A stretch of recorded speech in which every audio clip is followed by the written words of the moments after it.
নমস্কার, ইনফোলিপের বাণী ও কথা পর্বে আপনাদের সকলকে স্বাগত।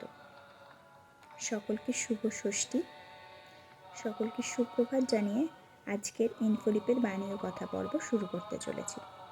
আজ ঠাকুরের কথামৃত গ্রন্থে রাগ ভক্তি ও বৈদিক ভক্তির যে উল্লেখ আছে তা নিয়ে আলোচনা করব।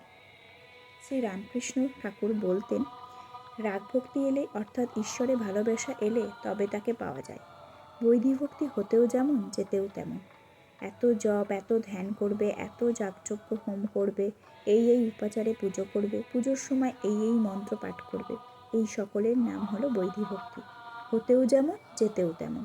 কত লোকে বলে, আর ভাই কত হবিষ্য করলুম, কতবার বাড়িতে পূজা আনলুম, কিন্তু কি হলো? রাগ ভক্তির কিন্তু পতন নাই। কাদের রাগ ভক্তি হয়? যাদের পূর্বজন্মে অনেক কাজ করা আছে, অর্থাৎ যারা নিত্য সিদ্ধ।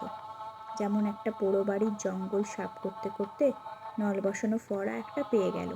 মাটি সুরকি ঢাকা ছিল, যেই সরিয়ে দিলে অমনি ফরফর করে জ্বর উঠতে লাগলো।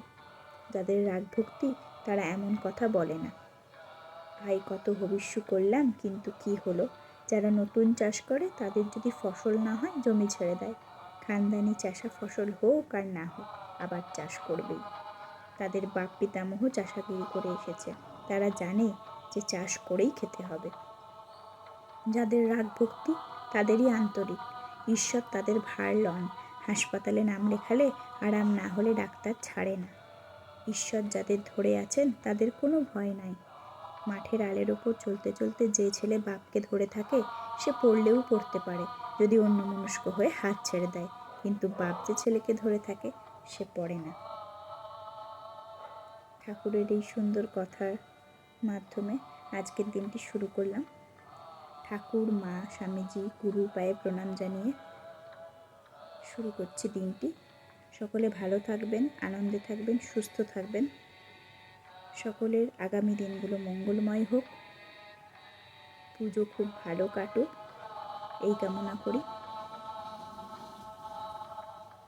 ধন্যবাদ।